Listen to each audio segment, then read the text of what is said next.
Created a mesh in Blender, and now you want to import it into your game? That's easier than you think.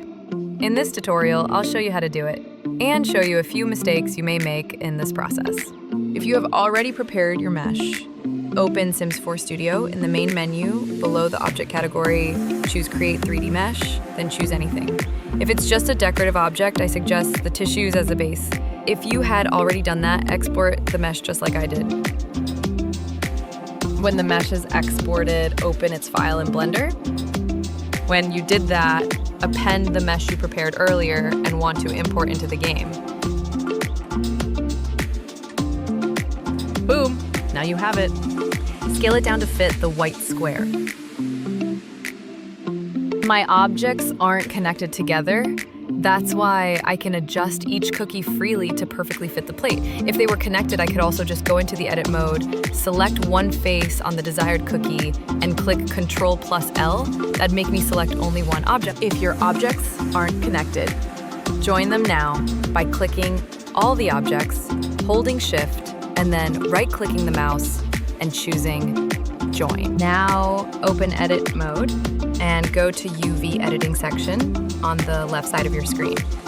Select all the vertices of your objects by pressing letter A, and now they show on the UV map. Move the vertices on the map using the letter G on your keyboard. It'll make it easier for later editing. I'll quickly do the same for the plate. I joined my two meshes together. Now comes an important step.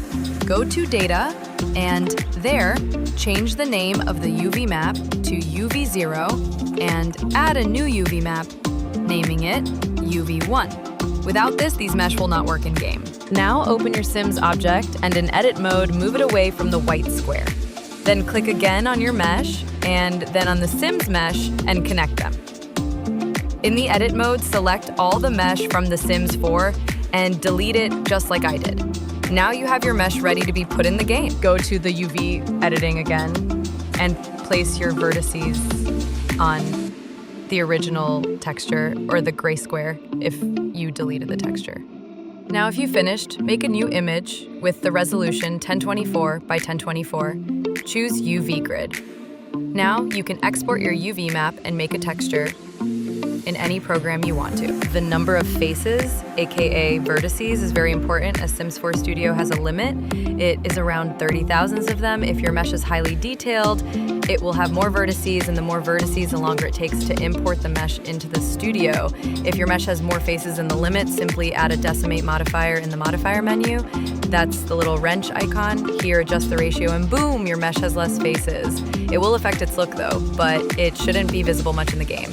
Now open the file you created in Sims 4 Studio again and import your mesh. Import the same mesh to all LODs. If you don't do that, the mesh will still have remnants of the old one. Then go to the texture and import your prepared texture. Remember, it has to be 1024 by 1024 or it won't open and you'll get an error. Then go to Normal below the diffuse texture and there add a transparent image. You can add a thumbnail and change the caption, price, and name of the object. And boom, after saving the file and putting it in the game, you'll have your object. Enjoy!